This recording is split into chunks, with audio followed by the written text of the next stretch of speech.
around the kinky campfire. Grab a seat, pour a drink, and let's turn up the heat. This is the podcast where we explore the wild, wonderful, and sometimes wicked world of kink, BDSM, and alternative lifestyles. Whether you're a seasoned player, a curious newbie, or just here for the stories, we've got something for you. Join us on Thursdays on your favorite podcast platform as we share experiences, dive into deep discussions, and may even spark a little fire of your own. No shame, no judgment, just real talk around the kinky campfire. Let's get lit.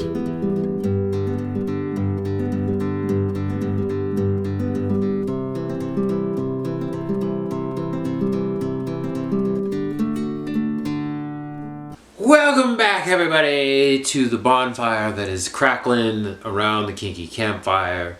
As you can see, we've upgraded just a little bit. So you can see my face again in real life, and I'm here for you today with another episode, and I completely forgot to get a drink, which I need to do. So this will be the tester episode, and we'll go back to the normal stuff next time. We'll see how this goes. Alright? Well, I am here today to talk about Headspace. Before we get into that, so we do not have an ASMR 5 seconds, unfortunately. Just to remind you, this is Around the Kinky Campfire. We have new episodes on the podcast, from the podcast, on all major platforms, on Thursdays, around noon Eastern Time. And I am the Honorable, the Immaculate, the effervescent, enigmatic H. Julius Marquise, or just Julius, if you are feeling less fancy. Now I'm here today to bring you something informational, experiential, not super intellectual, but I'll throw in facts as needed. And and you can take that information, you can do whatever you want with it. That's it. Just do whatever you want with it. You can just ignore it completely, or you can use it in everyday life. I hope to not just be inspirational, but hopefully motivate you to move in a direction.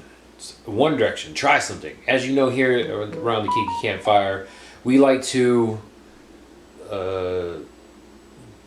inspire change. We like to fuck up, make failures, because how else do you learn and gain experience? You gain experience by surviving failure. Alright, so we're testing video. We'll see how it works out. Hopefully y'all still hang around for this, and we'll see how it goes. And then my camera does cut off at 29 minutes, so I gotta keep track on my timer over here. Okay, so Headspace. Talking about Headspace. We're gonna talk about Headspace before, during, and after scenes.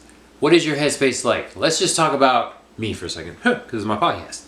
So, we kind of got into it last week with Shannon Elliott, author extraordinaire of the smut lover variety, smut lovers conference, but smut variety genre of fantasy books, fictional books, not fantasy, fictional books.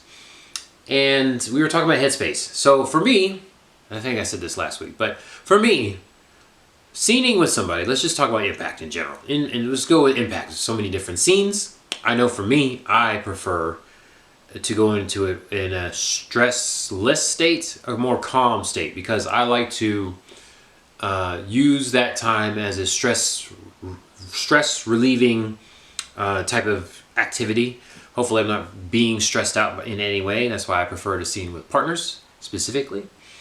And even if they are play partners, so for me that's non-sexually playing, I still like to use that as a stress reliever, and I let my partner know what kind of headspace I'm in. So that's what kind of inspired this talk today from the previous conversation before. Hopefully y'all listen to that episode, because it was actually a pretty good episode.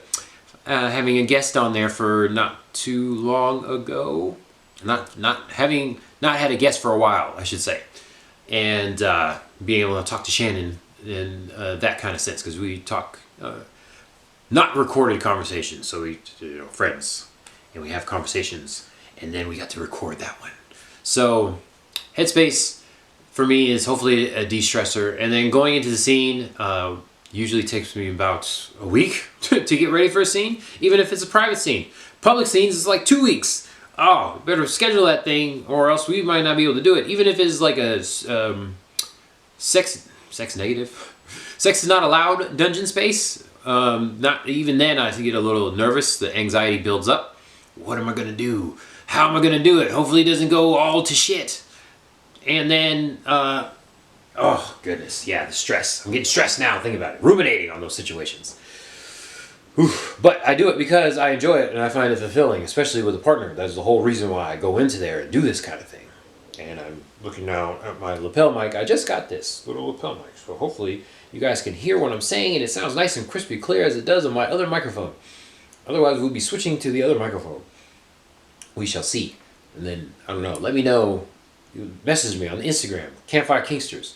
Let me know if you like this new angle and having video on the next day. So, had our first tester video. I'm just gonna tangent in a different direction back to the other thing from the video from last week, and we're gonna talk about this week's topic after that. But first video, hopefully y'all enjoyed that. Went on to the YouTubes and checked that out. I need to make an actual announcement about that, but well, you know, just put it on the YouTube channel, see if anybody's listening. There are some podcast people on YouTube as well. I don't know if y'all knew that from the Spotify and the Apples and the Amazons that YouTube has a podcast option as well, and a lot of people put their video podcasts on there. So giving that a new try, getting ready for 2026 and moving things on up. Got to make something special for y'all after the 100 episodes. Hopefully y'all listen to most of that. New people, thank you for coming as well. This is a video podcast that hopefully you will see. I'm not just talking to myself. Obviously, if you're listening to this, I'm not just talking to myself. And finally did it. Finally put the video up here. Made the whole entire background. This is the bottom of the flag, if y'all can't see. I don't know where my arms get cut off at, but we'll see. I put a little lights on the back there. They change colors. Didn't know that until I turned it on. I thought it was just white. But anyways, that's how that works out. So we test new things. And when we fail, we try again. Take notes and try again. See how that works. See how that part works out. All right, so back to the topic, Headspace. So we were talking about it before, bringing it back up now. Headspace is the thing. Yeah. Private sessions, usually a week with partners. Public sessions still with the partners, but 2 weeks. For me, private sessions, definitely stress. There's usually some sexual activity that ends with it because I'm a big old tease and I like doing that with partners especially. That's why I prefer to do it with partners. Publicly, may or may not be sex, depending on the space. I know for the sex-less establishments, or sex not allowed, sex prohibited establishments, usually focus on the play, but still got to build up, get there, and do a little warm-up, talk to everybody, make a little establishing motions and actions in the scene, or in the dungeon, in the space before getting into the scene. So it usually takes maybe like an hour or two to warm up, checking with the partner, whoever it is at the time, let them know what's going on in my head. And you never know. Actually, there's no pressure to actually make it happen. So it might not be even a scene once you get there. It might have new information. Somebody said something. Somebody did something and now the scene's not happening. And it's like, okay, try again later. I will say I'm not like a scene or a sexually motivated person. I know I've said I'm not an sexually motivated person. But I'm definitely not a sexually motivated person or a kink motivated person. And so when I get there, if it doesn't happen, it just doesn't happen. That's totally fine too. It is what it is. But you got to check in with your partner. Make sure you check in with your partner leading up to the actual scening time. I will say that from experience. That makes the whole scene better. And then also you can just call the scene that night. Maybe it's just not happening. That's totally fine as well. I really hope you guys can see my face because I don't know where I am landing on this camera. Testing stuff out. Okay. And then after that, you know, you do the scene and hopefully you get the warm-up going and you get the heavy stuff, and then make sure you do the aftercare. We at the Campfire like to be a proponent of aftercare. If you are cool with aftercare or you don't need it, that's totally fine too. Just make sure you negotiate that with the person you're playing with. Some people don't provide aftercare, but they do like to provide a scene itself, which totally fine. I don't do that. Not in my wheelhouse. Not my motivation for doing kink and stuff. I like aftercare. That's another reason why I usually only play with partners. I just say only play with partners. I don't even remember the last time I played with a non-partner. I can't recall. So make sure you check in, and I know I'm going to get emotionally into the scene. So there's usually some kink stuff happening, some arousal, let's just say that, happening. And then got to do the aftercare afterwards, no matter what kind of scene it is. Even if I'm being nice and doing wax, y'all are welcome if you get to experience that. And doing aftercare on the couch, then usually it's time to go home because I am drained. Even that night, it feels like just coming almost a hangover or even drop before I even get home. By the time I get home, I'm usually tired. Partner's usually ramped up, ready to finish the scene, if you know what I mean. Finish the aftercare, and got to provide that, and then be able to go to sleep. Enjoyable experience when that all works out that way. It doesn't always happen, but sometimes it does happen. You just kind of go with the flow. Hopefully everything was planned out. Go with the plan flow. Hopefully you plan stuff out and that happens. So after that, and then the next day you got to check for drop and all those different things. Do a check-in call if you don't live with your partner, and then hopefully they got the chance to relax and kind of do a regrouping. Do not forget that check-in call and regrouping, planning for next time. The good, bad, the ugly, all of it. Because stuff rarely goes to plan, no matter what people say. That just does not usually happen, and want to make it known that that is a type of thing that happens. That it doesn't happen. It's not planned. Things happen that were not planned. That is the type of thing that happens. Just putting it out there. Totally fine. Hopefully. We're assuming that nobody got permanently hurt. We do not like permanent injuries around here. It's temporary bruises, surface level damage. That sounds terrible. Video game talk. But yeah, that kind of thing. I have so much more to say about this topic.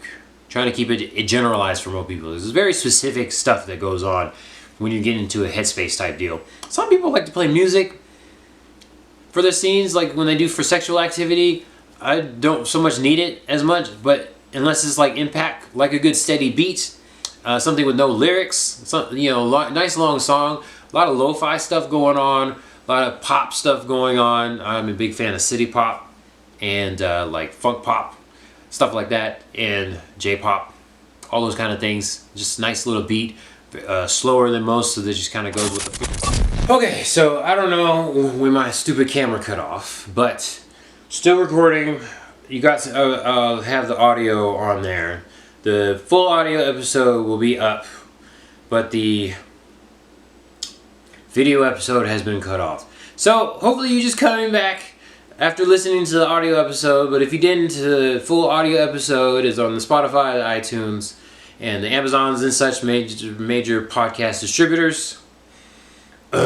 Always trying. So I just came back now to let y'all know that it is up. So it'll be Friday that you see this, but I just came back to let you know. Fuck ups do happen, and you learn from it, and then you come back and do it again or something.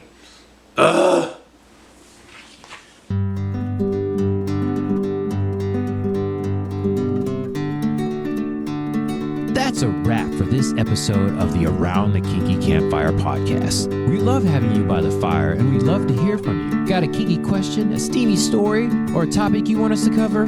Slide into our DMs and send us a message at Around the Kinky Campfire, campfire with a K, at yahoo.com. Don't forget to subscribe, rate, and review wherever you're listening. Your support helps keep the flames burning and the conversations flowing. Follow us on Twitter, Kinky Campfire, Campfire with a K, YouTube, Around the Kinky Campfire, Campfire with a K, or Instagram, Campfire Kinksters, Campfire with a K. To stay in the loop, join the community and keep the kink alive between episodes on Thursdays. Until next time, stay safe, stay sexy, and keep that fire burning.